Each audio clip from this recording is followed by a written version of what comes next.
Greetings from Castle Goring, from Mickey, Aurora, and from me. Well, I have some juicy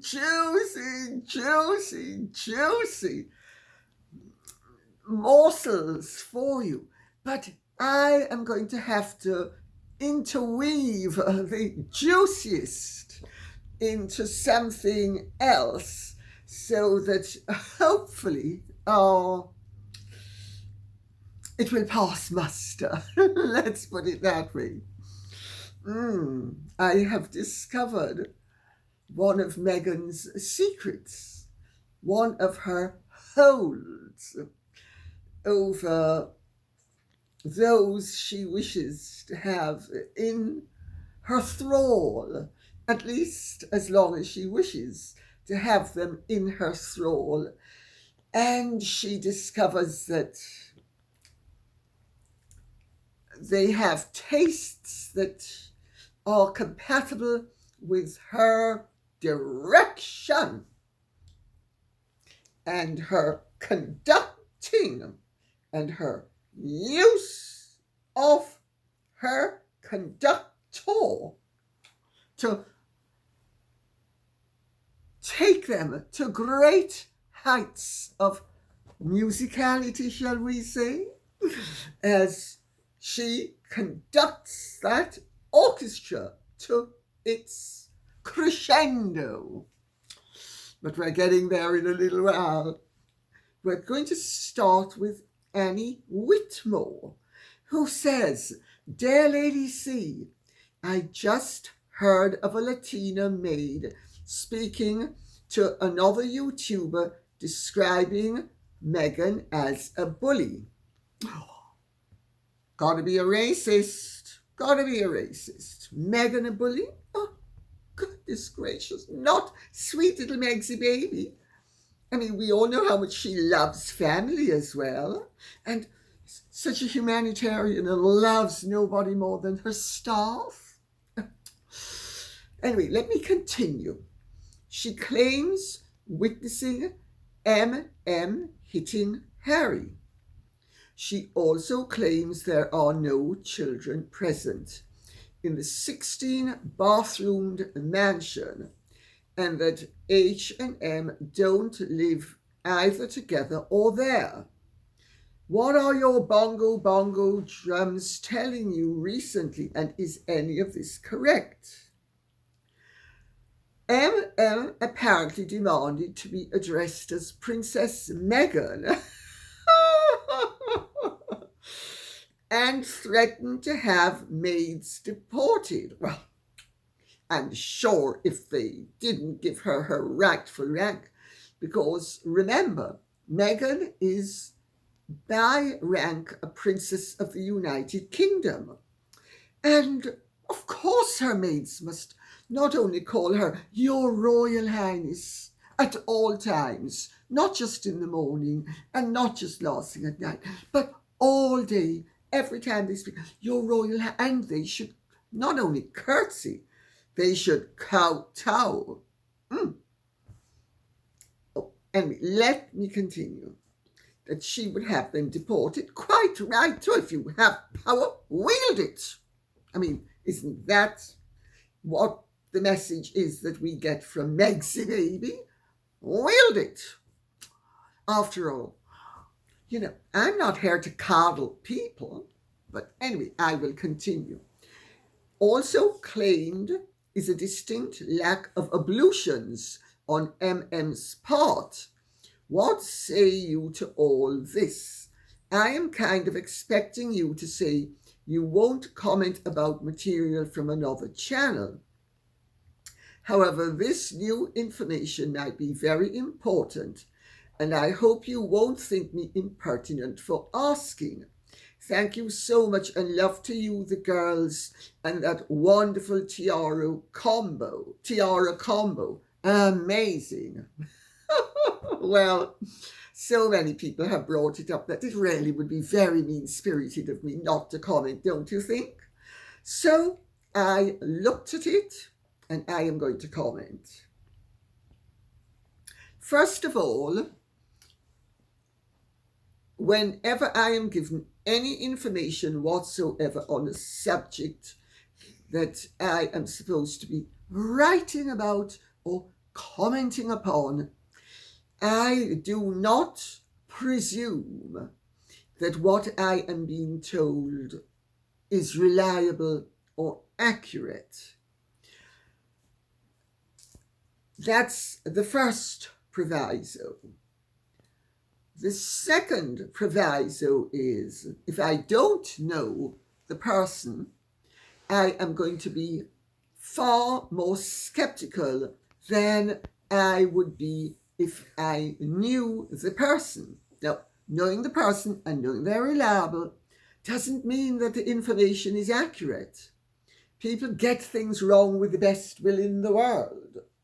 So one still needs to have one's deductive and skeptical powers at play at all times. That's my take on it. I listened to it. I don't know how much reliance to place on any of it, because, as I just said, I don't know the YouTuber and I don't know the person that the YouTuber spoke to. Having said all of that, let us treat it as if it were accurate, because there are enough points of coincidence with information that I have had and that I have imparted previously that would suggest that, if not all of it is totally accurate, much of it bears sufficient accuracy or coincidence with fact as to not be discounted. So I hope I'm being as fair and as measured as I can be. She said that Meghan's odour is not always enhancing, like attractive, whatever, however you want to put it politely. I've heard that before. So whether it's a matter of ablutions or something else is something else. I've heard that before. She says that Harry smokes a lot of weed. Well, Harry has admitted he smokes a lot of weed. And I've heard that before, not only from Harry and not only from people who've known Harry for a long time, and from people who have known Harry since he's been with Meghan. Yes, Harry smokes a lot of weed. It is, according to that person, they come and go separately. I have heard that as well. She suggests that they don't live there and that they rent out the house. I'm not sure how much reliance I would put on that they rent out the house. I don't want to be unkind about either the informant or the conveyor of the information, because, as I said, I don't know either of them.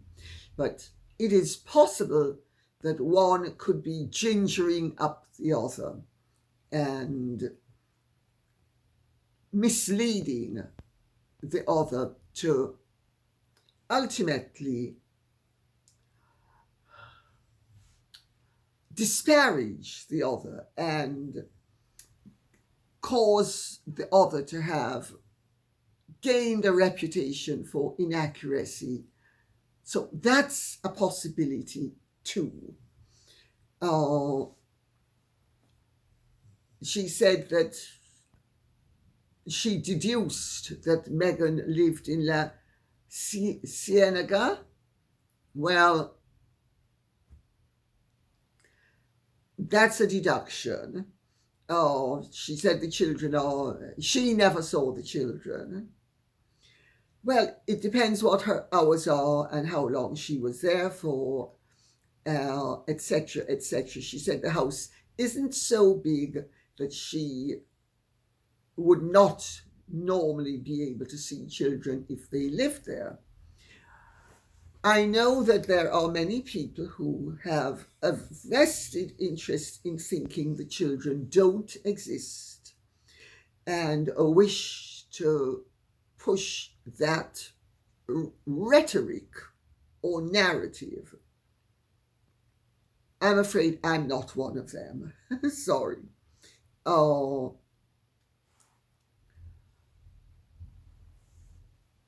I'm just trying to think what else she said that was.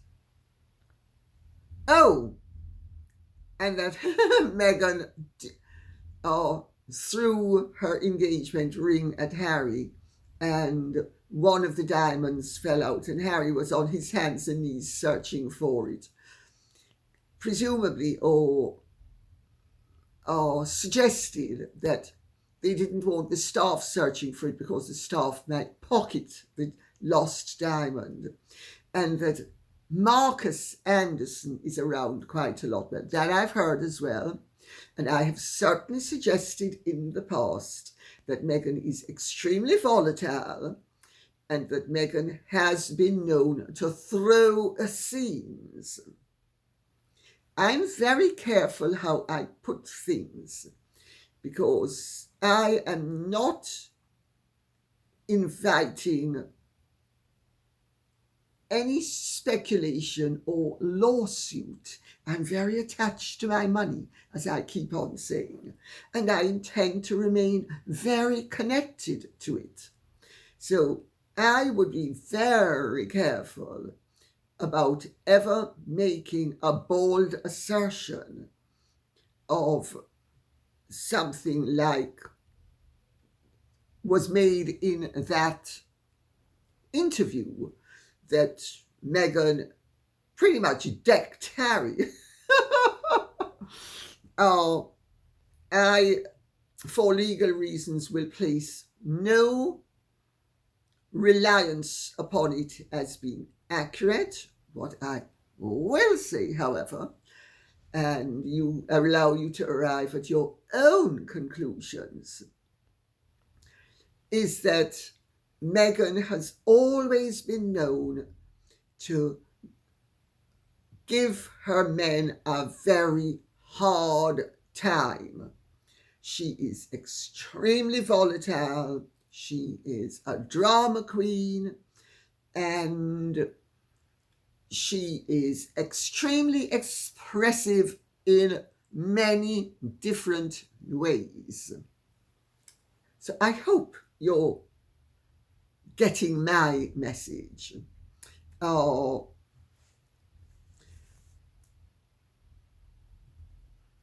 how true it is, I leave it up to you after what I have said to conclude, because I don't want to disparage anybody.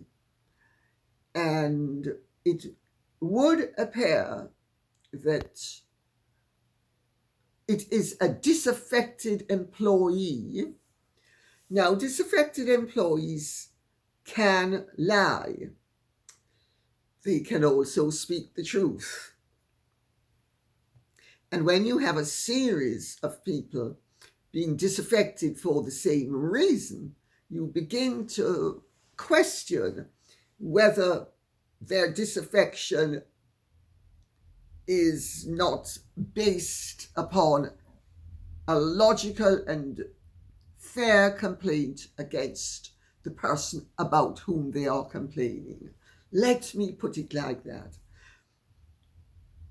Samantha Cohen and the crew at the palace are very clear about the fact that Meghan is a bully and that Meghan is a nasty piece of work. Other people are of that opinion. Is it a surprise?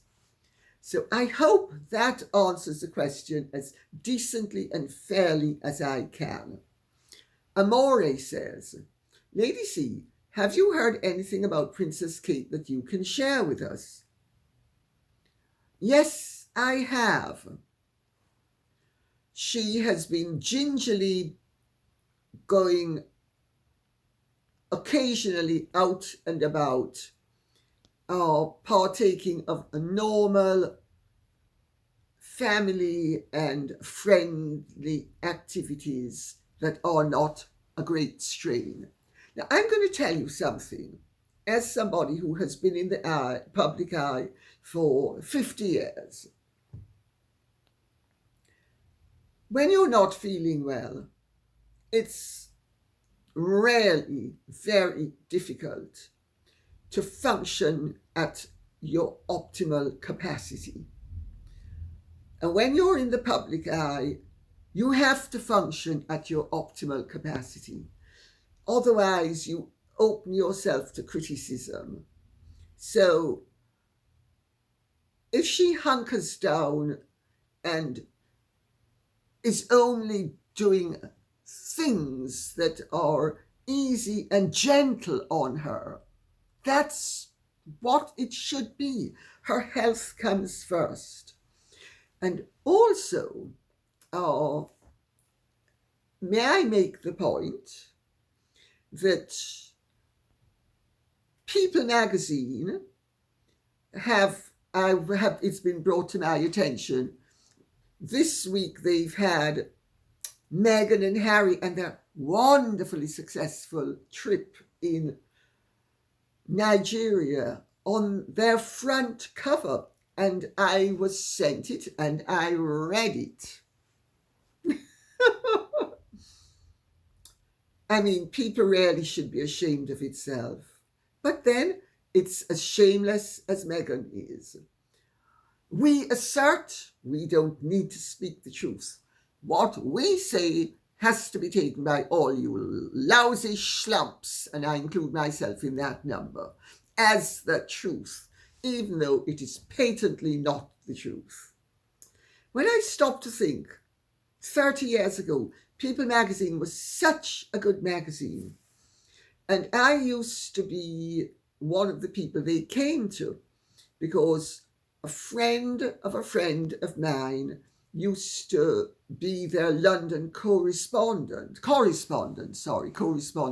in divorces. Correspondent. And we were always in touch, and it was a really good magazine in those days. Now, the only thing you would want to do is use it as paper in one of the 16 bathrooms that Meghan has because she needs to have it. Carol Miller says, I totally understand what you said in the past and what you're saying now about Harry and Meghan. It bothers me a bit that some people are critical of you and critical of your king. Were these people showing less interest in Harry and Meghan, Harry and Meghan would fail into oblivion. I find it so distasteful that what these people want is a royal version of the Jerry Springer show. I think that is the one, as I watched only a few minutes of it once. They don't understand the long game or civility. Well, whether they understand it or not, Carol Miller, they're impatient to get their hands on the meat and to grab it, knead it, devour it, and enjoy it. It's almost like ancient Romans looking at gladiators and wanting to be able to go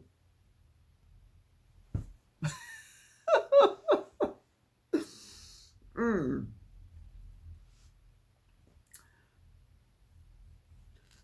William Phillips says, and I'm going to interweave my little nugget at some point. I'm just trying to find a judicious spot to stick it in.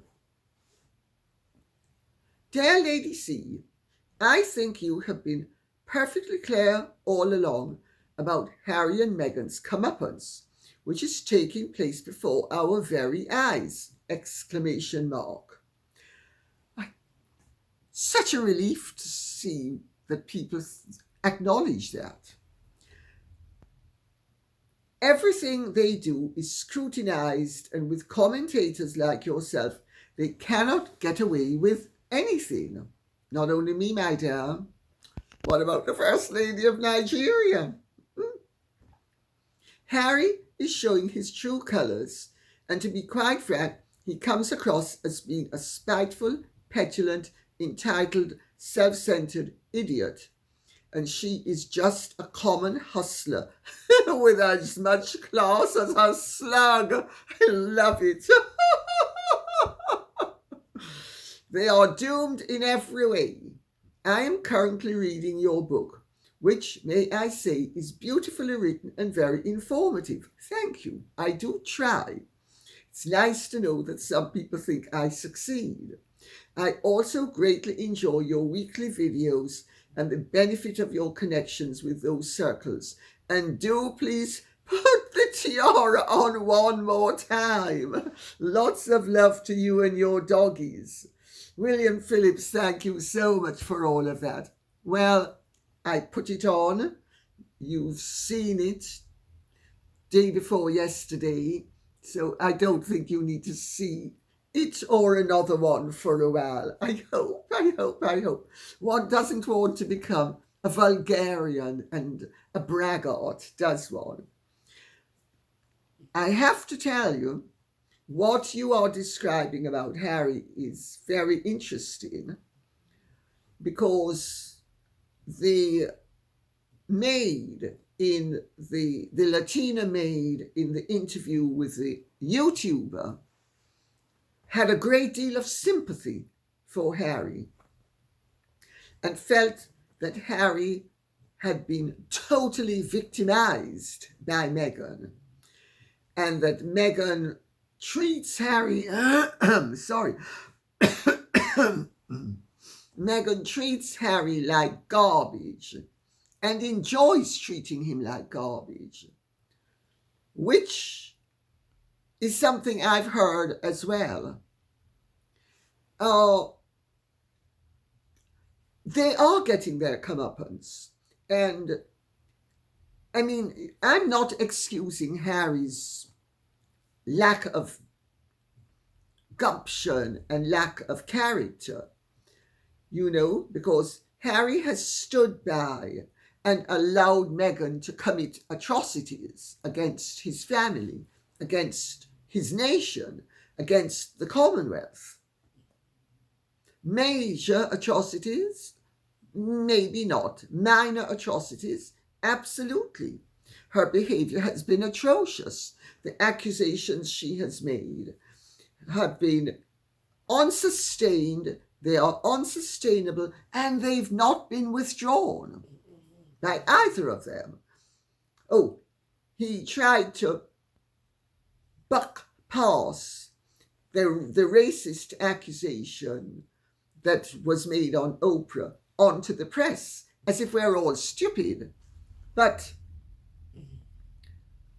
he's not withdrawn, nor has she, the accusations that they made through scabies. Yes, he does come across as spiteful, petulant, entitled, and self-centered, and an idiot. He does. And I'm sure that's an accurate representation of him, because that's what his behavior says he is. And she definitely comes across as a common hustler with as much class as a slug. In fact, I wouldn't insult slugs. I mean, why should we insult slugs? I don't think we should insult slugs. Oh, you know, Meghan, I have been informed, is an artiste.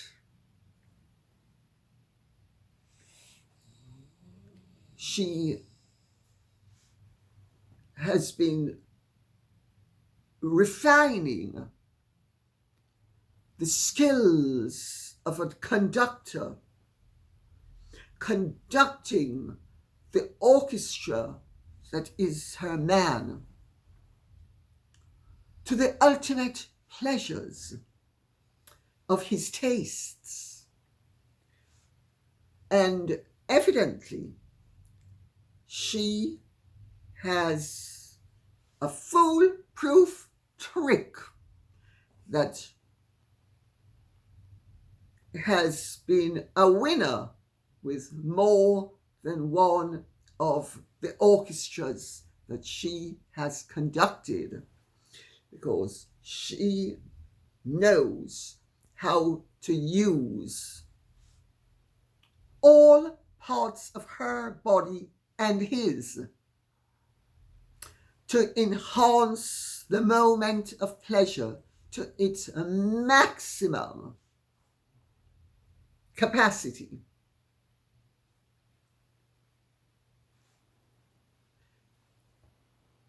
Have you ever noticed Meghan has short fingernails? Evidently, there was a book written by, I think it was Jacqueline Suzanne, or it might have been, that other one, Danielle Steele, or the third one, I forget, I can't remember her name now. In the book, one of the women has to have at least one short fingernail. So she has all her fingernails short because she doesn't want to tear baby's skin. No good mummy wants to tear baby's skin.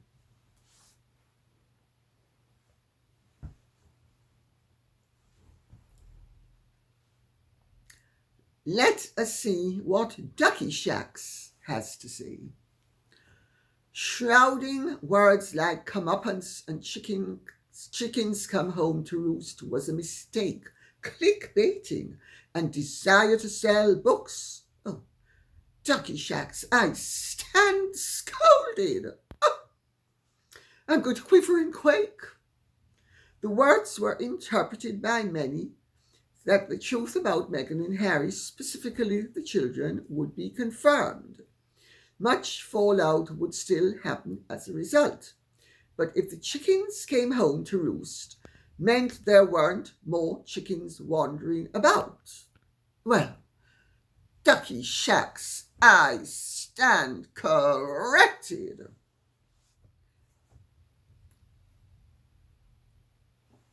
Has it occurred to you that the timing of certain things has been, well, let me rephrase that. Let me put it this way. You decide you're going to have a dinner party at 7 o'clock on Wednesday evening, and you ask your guests, and you're going to have it outside in your backyard, and you're going to do the most fabulous barbecue. And at 5 minutes to 7, there's a downpour and it starts to rain. Actually, no, it's 10 past 7 and it starts to rain. All the guests are there. Are you going to leave them outside, or are you going to bring them inside? You know, there's such a thing as a reality and such a thing as events overtaking what one plans. My mother used to say, man appoints and God disappoints. And that sort of gets the message across. Harry and Meghan have been, let me rephrase that. Not only through my updated book, but in other ways, shapes and forms. There are subjects that have been introduced into the discussion that had the King and the Princess of Wales not got so ill that priorities changed, things would more than likely have been different. But just as how you wouldn't be having your dinner guests outside in the pouring rain, even though the food is ready to be cooked and it's then cooked inside and it's consumed, but the effect is ruined. So I feel no guilt about the fact that Harry and Meghan's comeuppance hasn't been taking place, because it has. It's just been more with a whimper than a bang, because other more important things have taken priority.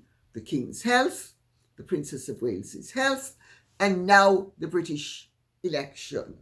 And I am afraid those things are more important than Harry and Meghan reaping their full reward. So you don't like it? What can I tell you?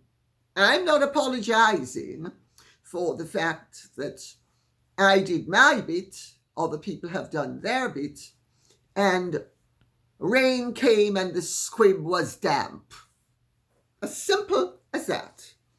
But the fact of the matter is, it's all out there in the public domain, and maybe when the clouds pass and there's more sunshine and it dries out the fireworks, maybe at that point the squib will light and explode. So I hope that answers the question. Jean Smythe says, Lady C, it's perplexing to me as an outsider what's going on in the Labour Party with Keir Starmer opposing Diane Abbott's right to run for re-election, while his deputy Angela Rayner is supporting her right to run on the Labour ticket. If you could unravel the mystery, I'd be grateful.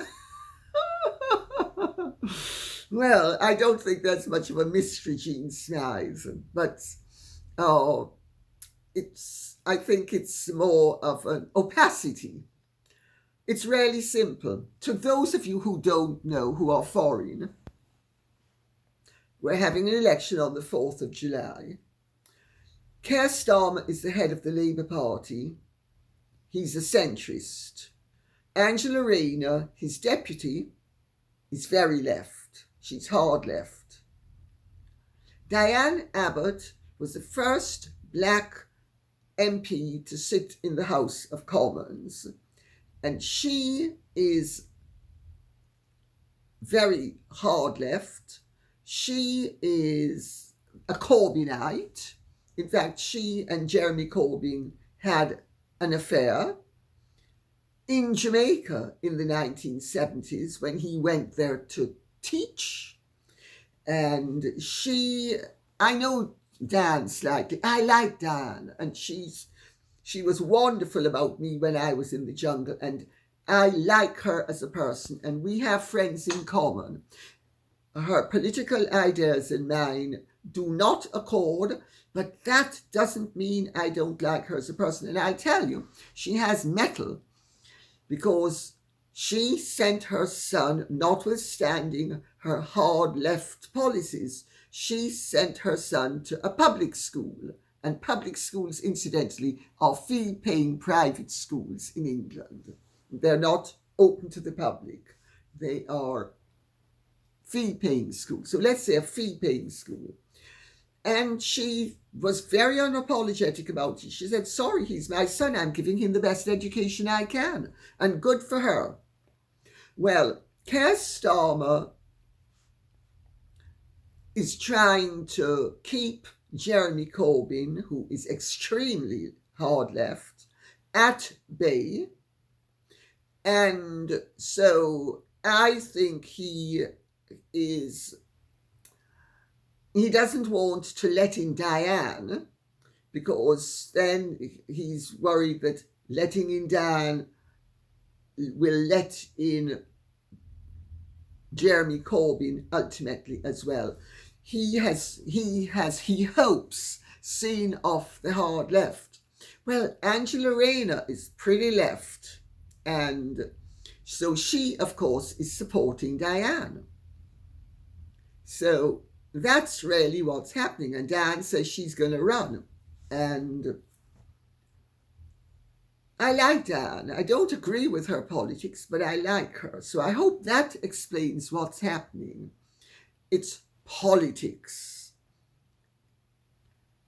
HMF 1950 says, as a Black American over 70 years old, I believe that because Meghan was not overwhelmingly embraced by Hollywood, since this was the reason for inviting so many of them to her wedding, she has decided to exploit the Black community. I couldn't agree more.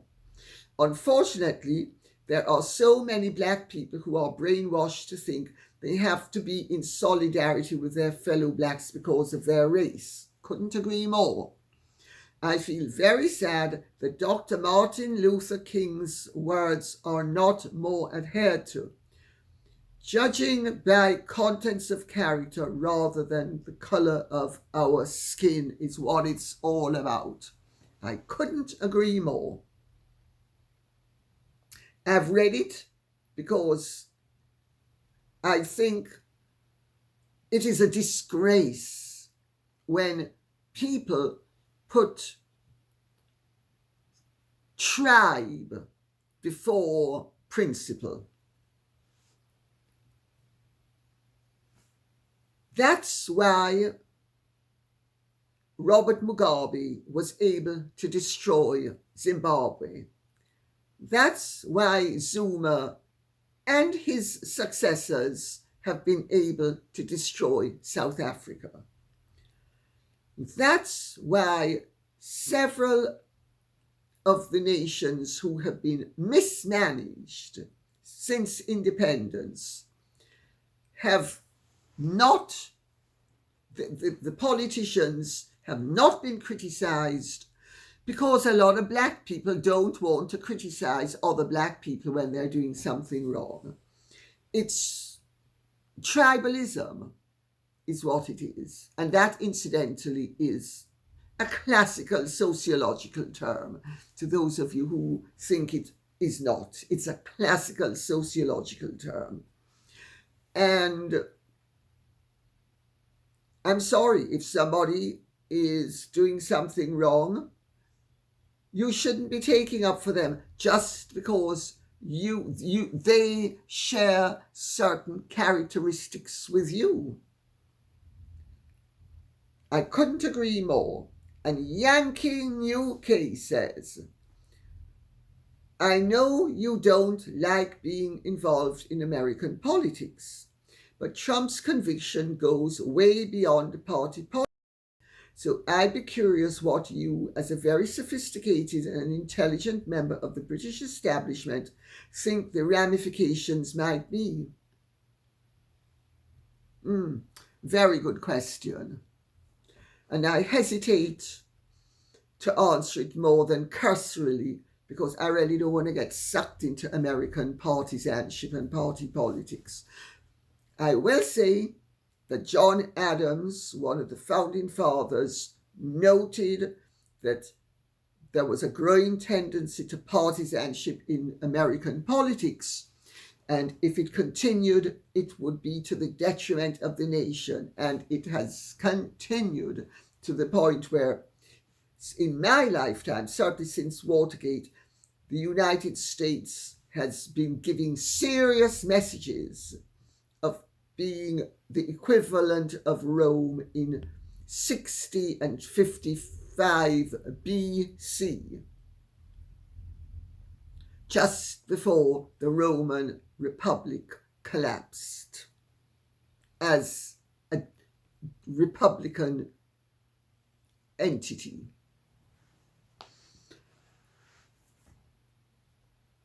There are grave misgivings that a Republican president would have been tried by a Democratic judge in a Democratic state with the whole thing is two-party political, and that he would be charged with felonies for what was in any other circumstance a misdemeanor. There are strong suspicions all over the world that this is a misuse of the judicial process in the United States of America, and it doesn't bode well for America as a healthy, law-abiding, constitutional republic. Because if the law is misused to nail political opponents, it is the beginning of the end of rule of law as it really should be applied. And that a far more constructive approach would have been to not use the law or misuse the law, as some people would put it, or as others would put it, to use the law to nail him. But under the Trump administration, did the judiciary nail Hunter Biden? Hunter Biden definitely committed real crimes. Has he been nailed? Was he nailed under the Trump administration? No. And it is people abroad, including in this country, whether they are pro or anti-Trump, who respect the rule of law, have grave reservations about the fact that the trial took place at all, that it took place, it was created under the circumstances that it was created. The law is not there to target individuals. The law is there to protect individuals. And if individuals are seen to have been in the wrong, that they be treated equitably. You do not create felonies according to the thinking of people in the law in this country. You do not create felonies out of misdemeanors to nail a political opponent. Of course, I understand that Trump's enemies are jubilant, but I also understand that there are grave concerns that this is going to yet again add to the divisiveness that has characterized American political life since Watergate.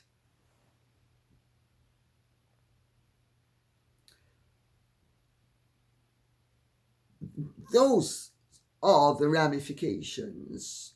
Some of.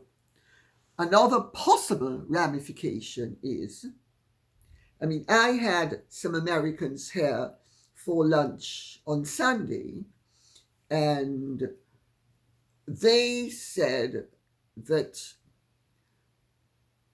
they thought that if Trump were found guilty, which they expected him to be, I mean, the whole trial was created in such a way that everybody expected him to be found guilty, that this would assure America of President Harris, because Biden can't dump Harris at this stage, and they think that Biden, if he is re-elected, will step down after 12 to 18 months, and you will have President Harris.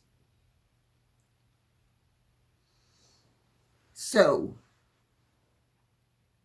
that's one possibility. The other possibility, which they didn't think was as likely, was that undecided voters and some Republicans would think, oh, we'd better not vote for a convicted felon. But other people to whom I have spoken have said that those who have been sitting on the fence have thought, excuse me,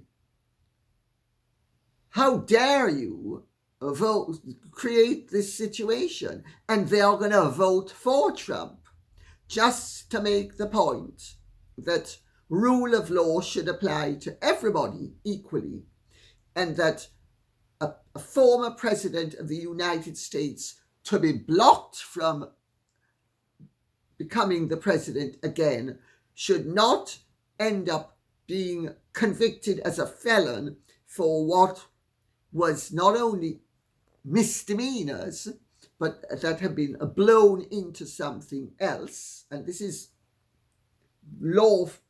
lawyers' opinions, not my personal opinion, by the way.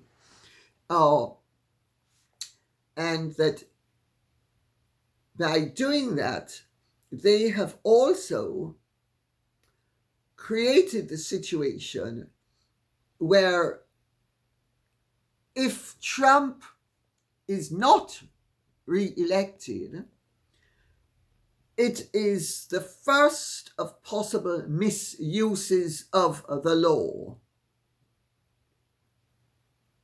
So a lot of people will use this to vote for Trump who were not going to vote for him before, just to make the point that, sorry, we, the American people, do not want a republic where the law is used against somebody who one party doesn't like, so is going to stop the other nominated candidate.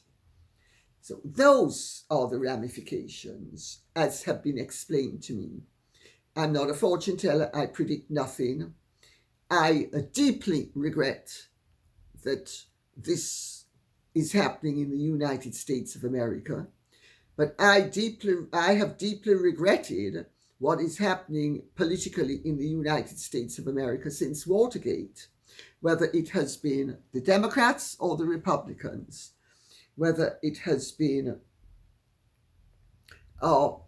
Starr going after Clinton in the most appalling and disgraceful way, or what's happened since with various budgets always passing on a knife edge. I mean, I'm sorry. America's supposed to be the largest and greatest democracy on earth, and they're behaving like a banana republic and have been doing it for years, and making party politics more important than the welfare of the country and its people. Sorry, that's my take on it. I think there's a rot that needs to be fixed, and it applies where both political parties are concerned, because I have seen since Watergate, which was, I remember in 1973, being at Sarah Spencer Churchill's house in New York as the Watergate hearings were taking place. And I thought this really is the beginning of the end, and it certainly has turned out to be. The end may take a long time, but that was the beginning. And everything that happens that is the irregular use of law or of due process, including, as I said, the mismanagement of the economy and of the budgets. I think it's a disgrace. And I am not either a Democrat or a Republican. I am simply a foreigner who is concerned about a country I love and a world I love. Because the mess, they say America sneezes, the rest of the world catches a cold. Sadly, it's true. And I do wish the politicians in America would stop dribbling their nose north everywhere. And on that note, I'll say thank you very much for listening. I hope this has been of some interest to you. Please keep the questions and comments coming in. And to those of you who don't agree with my sentiments on the fact that I think that both political parties in the United States have been behaving pretty badly for many years. That's my opinion, and please feel free to express yours, but let's do it with respect. Okay? Thank you. Godspeed. And if you have enjoyed this, would you care to like, share, subscribe, press the notification bell, and please keep the questions and comments coming in. Bye-bye.